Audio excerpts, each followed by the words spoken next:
यह फिल्म दो सांपों की एक अनोखी प्रेम कहानी बताती है जो बिल्कुल अलग अलग दुनिया से हैं, फिर भी किसी तरह प्यार में पड़ जाते हैं। लेकिन उनका सफर आसान नहीं है और कहानी उनके साथ चलती है जब वे साथ रहने के लिए चुनौतियों और बाधाओं का सामना करते हैं। ये सब एक विशाल रेतीले तूफान के बीच रेगिस्तान में शुरू होता है। कुछ रेगिस्तानी व्यापारी उसमें फंस जाते हैं और एक चट्टान के पीछे छुप जाते हैं। पास से देखते हुए अजार, एक रेगिस्तानी सांप, और उसका दोस्त पिट, एक रेगिस्तानी बिच्छू, एक मौका देखते हैं। वे चुपचाप व्यापारियों की तरफ रेंगते हैं और उनके सामान में एक विशाल तरबूज देखते हैं। चालाकी से अजार उसे पकड़ लेता है और पिट की मदद से वे उसे इंसानों से दूर खींच ले जाते हैं। ये कठिन काम है लेकिन वे इसे कर दिखाते हैं। वे तरबूज को अपनी सुरक्षित जगह पर ले जाते हैं ताकि उसका आनंद ले सकें। लेकिन अचानक सलादीन, एक प्रतिद्वंद्वी रेगिस्तानी सांप, उनके पीछे से आता है और फल की मांग करता है। अजार उसे देने से इनकार करता है और अपनी जगह पर डटा रहता है। लेकिन सलादीन बड़ा और ताकतवर है और वह अजार और पिट दोनों को पीछे हटने पर मजबूर करता है। जब अजार फिर भी नहीं मानता, सलादीन उसे मारता है, जो एक बार फिर दिखाता है कि उनके समुदाय में दूसरे सांप उससे क्यों डरते हैं। सलादीन और उसके दोस्त तरबूज खा जाते हैं जबकि अजार पीछे हट जाता है। अपने समुदाय में वापस आने पर सब उसका मजाक उड़ाते हैं क्योंकि उसकी त्वचा अभी तक नहीं उतरी है,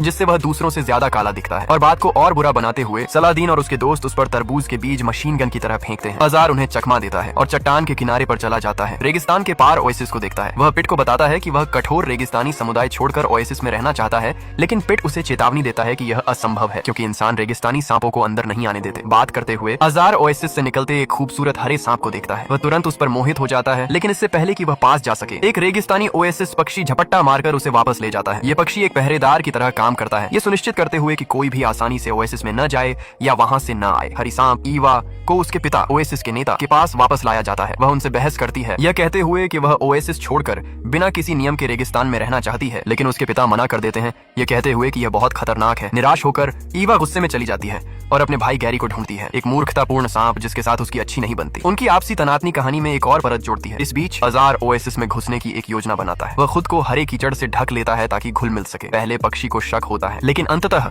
वह उसे एक चेतावनी देकर अंदर जाने देता है कि रेगिस्तान में न भटके। पिट उसके पीछे छुपकर अंदर घुस जाता है और दोनों मिलकर ईवा को ढूंढने निकल पड़ते हैं। रास्ते में बाधाएं उन्हें अलग कर देती हैं। अजार एक हरे ओएसिस सांप के रूप में छुपता है और ओएसिस में और गहरे चला जाता है, जबकि ईवा ने भी भूरे कीचड़ से खुद को छुपाया है ताकि ओएसिस से बाहर निकल सके, उम्मीद करते हुए कि पहरेदार पक्षी उसे रेगिस्तानी सांप समझ ले। वह अचानक अजार से मिलती है और उसके साथ एक अजीब सा जुड़ाव महसूस करती है। वह उसके बारे में पूछती है, लेकिन अजार बातचीत को संक्षिप्त रखता है। दोनों ऊपर उड़ते पहरेदार पक्षी को देखते हैं क्योंकि वह पक्षी हमेशा ईवा पर नजर रखता है और अजार घबरा जाता है कि उसका झूठ पक्षी के सामने पकड़ा गया है। अजार वहां से तेजी से रेंगकर चला जाता है और एक ओएसिस नाले के पास पहुंचता है। नाले का पानी बहुत तेज है और अजार को जल्दी बहा ले जाता है। अजार डूबने लगता है क्योंकि उसने कभी पानी के नाले का अनुभव नहीं किया था। ईवा यह देखती है और तुरंत अजार की मदद करती है। वह उसे सतह पर लाती है और सुरक्षित रूप से एक गुफा के अंदर पहुंचने में मदद करती है। वह उसे धन्यवाद देता है, लेकिन इस बार दोनों एक दूसरे को आश्चर्य से देखते हैं क्योंकि पानी के बहाव ने उनके भेद धुल दिए हैं और अब वे अपने असली रंगों में एक दूसरे के सामने खड़े हैं। ईवा अजार को विस्मय से देखती है और उसकी त्वचा का अध्ययन करती है। वह अपनी असली नीयत बताता है और कबूल करता है कि वह सच में एक रेगिस्तानी सांप है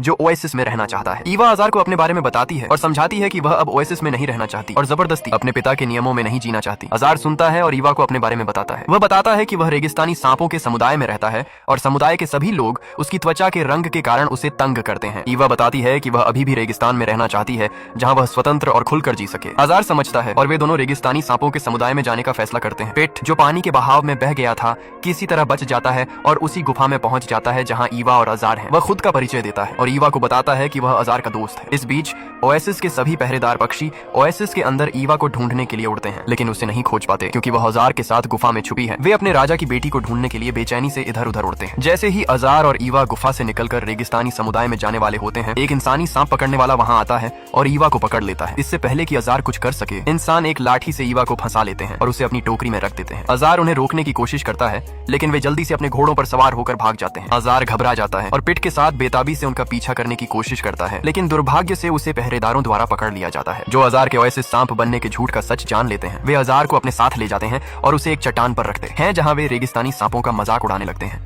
और उसे ओएसिस में छुपकर घुसने की कोशिश के लिए नीच सांप कहते हैं। वे उसका अपमान करते हैं और पहरेदार अजार को धमकाता है कि उसे मौत की सजा दी जाएगी क्योंकि वह राजा की बेटी ईवा के गायब होने में शामिल है। पिट और अजार डर के मारे सिकुड़ जाते हैं और बहस बंद करने की कोशिश करते हैं, लेकिन पक्षी उनकी बात सुनने से इनकार करते हैं। जैसे ही वे बात कर रहे होते हैं, गैरी वहाँ एक मजेदार विग पहनकर आता है और सीधे अजार की तरफ चलता है। अजार को तुरंत एक विचार आता है और वह गैरी को अपना बंधक बना लेता है। गैरी राजा का बेटा होने के नाते पक्षियों में बहुत डर पैदा करता है क्योंकि वे सोचते हैं कि अजार सच में गैरी के साथ कुछ कर सकता है। वे अपनी जगह पर रुक जाते हैं जब अजार गैरी को बंधक के रूप में इस्तेमाल करता है। अजार अपना शरीर गैरी के चारों तरफ लपेट लेता है और पूरी तरह नियंत्रण ले लेता है। फिर वह एक पहरेदार से कहता है कि उन्हें वहां पहुंचाने में मदद करे जहां व्यापारी ईवा को ले गए हैं। पक्षी मान जाता है और अजार पिट और गैरी को अपनी पीठ पर बैठाकर उड़ता है। रास्ते में अजार गैरी को छोड़ देता है और उसे पूरा सच बताता है कि वह क्यों ओएसिस में घुसना चाहता था, क्योंकि उसे एक मादा सांप से प्यार हो गया है। वह समझाता है कि वह उस सांप को ढूंढ रहा है और अपनी भावनाएं उसके सामने जाहिर करना चाहता है। पहले तो गैरी ध्यान से सुनता है और बातचीत में दिलचस्पी भी लेता है, लेकिन यह जानने के बाद कि यह ईवा के बारे में है, वह पूरी तरह नापसंदगी जताता है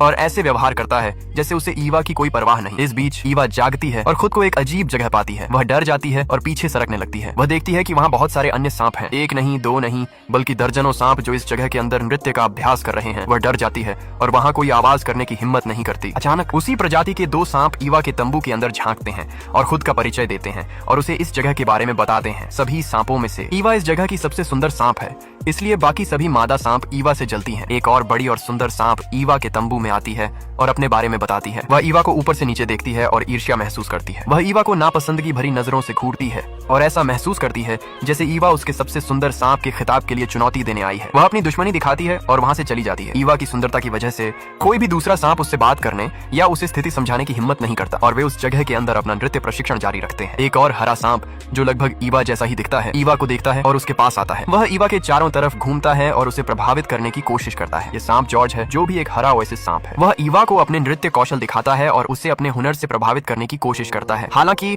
ईवा उससे बिल्कुल भी प्रभावित नहीं होती और बस यह जानना चाहती है कि वह कहाँ है। उसी समय अजार गैरी और पिट ईवा को ढूंढने और उसे बचाने की पूरी कोशिश कर रहे हैं। वे विशाल रेगिस्तान में इधर उधर देखते हैं, लेकिन कोई ऐसी जगह नहीं मिलती जहाँ वे ईवा या उन व्यापारियों को देख सकें जो ईवा को ले गए थे। वे पक्षी पर बैठकर बात कर रहे होते हैं कि अचानक पिट चौंक जाता है और अनजाने में अपनी बिच्छू की पूंछ से पक्षी में झर डाल देता है। वह जानबूझकर नहीं करता, लेकिन पक्षी के डंक मारे जाने के बाद वह होश खोने लगता है और जमीन की तरफ गिरने लगता है। गैरी, अजार और पिट घबराने लगते हैं क्योंकि वे तेजी से जमीन की तरफ आ रहे हैं। वे किसी तरह अपनी जानें बचाते हैं और अब पैदल अपनी यात्रा जारी रखने का फैसला करते हैं। उनके सामने एक विशाल गुफा दिखती है और वे उसे देखने का फैसला करते हैं। वे गुफा में प्रवेश करते हैं और अपने सामने एक चमकदार और शानदार जगह देखकर हैरान हो जाते हैं। वे गुफा के और अंदर चलते हैं और एक अजीब दिखने वाले प्राणी को पाते हैं। ये उनका पहली बार ऐसे जीवों को देखना है। ये जुगनू हैं जो इस गुफा के अंदर छुपते हैं। जुगनू गैरी और अजार से बहुत अच्छे से बात करते हैं और वे उनके बहुत अच्छे होने के धोखे में आ जाते हैं। वे लगभग उनके मीठे जाल में फंस ही जाते हैं, लेकिन अजार को इन जुगनुओं में कुछ अजीब लगता है। वह इन कीड़ों की, इन सांपों को मारने की कुटिल योजना का पता लगा लेता है और गैरी और पिट के साथ वहां से भाग जाता है। वे गुफा से निकलते हैं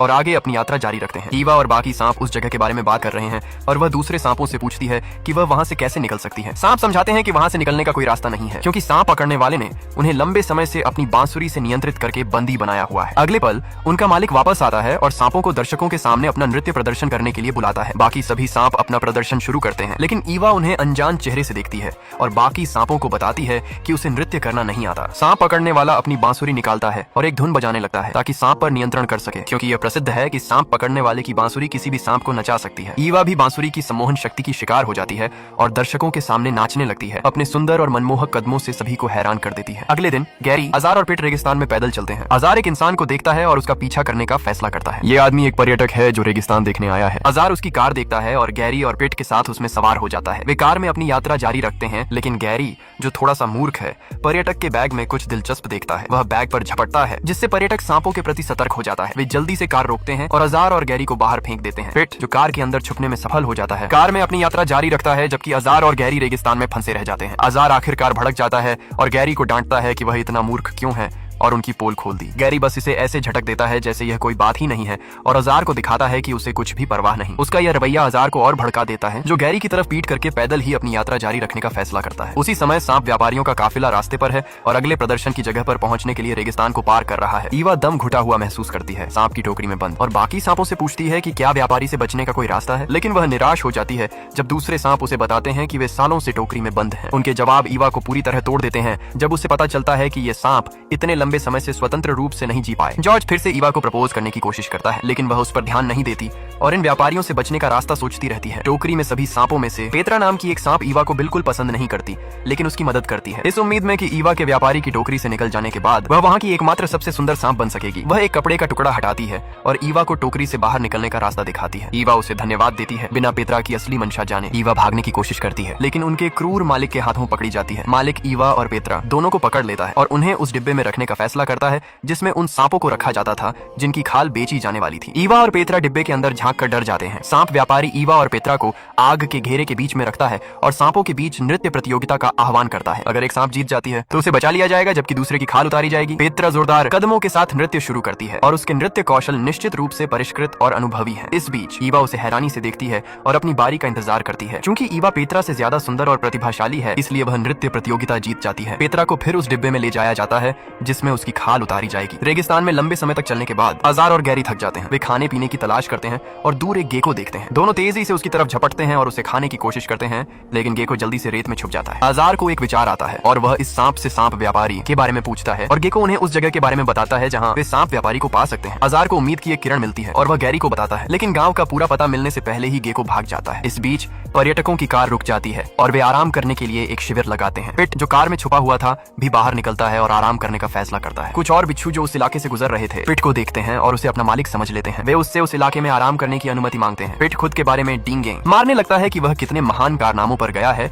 और एक महान नायक है। दूसरे बिच्छू उसकी बात मान लेते हैं और उसके चारों तरफ इकट्ठा हो जाते हैं। अगले दिन अजार जागता है और दूर से गैरी की आवाज सुनता है। वह जल्दी से इधर उधर देखता है और पाता है कि गैरी एक कुएं के अंदर बाल्टी में लटका है। गैरी अजार को बताता है कि वे पानी की नाली का उपयोग करके गांव तक सुरक्षित और जल्दी पहुंच सकते हैं, लेकिन अजार मना कर देता है क्योंकि उसे तैरना नहीं आता। गैरी अजार को मनाने की कोशिश करता है लेकिन कुछ काम नहीं करता। लेकिन अजार की पैदल यात्रा की योजना उनकी दिशा में आते एक रेतीले तूफान से बाधित हो जाती है। अजार जानता है कि अगर वह और गैरी इस तूफान में फंस गए तो वे दिशा का बोध खो सकते हैं, जो उनके लिए एक बड़ी समस्या होगी। और कोई चारा न होने पर अजार बाल्टी में कूद जाता है और गैरी के साथ जाने का फैसला करता है। वे बाल्टी का उपयोग करते हैं और तेज पानी का बहाव बाल्टी को कुएं से इस व्यापारी के गांव तक पहुंचा देता है। वे बाहर निकलते हैं और गांव में प्रवेश करते हैं। प्रवेश करने पर गैरी और अजार को इस व्यापारी का पता दिखाता एक पोस्टर मिलता है और वे उस पते पर जाने का फैसला करते हैं। पहले अजार जिस तूफान से डरा था वह गांव तक भी पहुंच गया, इसीलिए अजार और गैरी जल्दी से छुप जाते हैं। पते का अनुसरण करने के बाद वे इस व्यापारी के घर तक पहुंचते हैं और आदमी के घर में बहुत सारी सांपों की खालें लटकी हुई देखते हैं। उनके सामने का दृश्य भयावह है। जबकि व्यापारी पेत्रा की खाल उतारने की भी तैयारी कर रहा है, वे जल्दी से अंदर घुसते हैं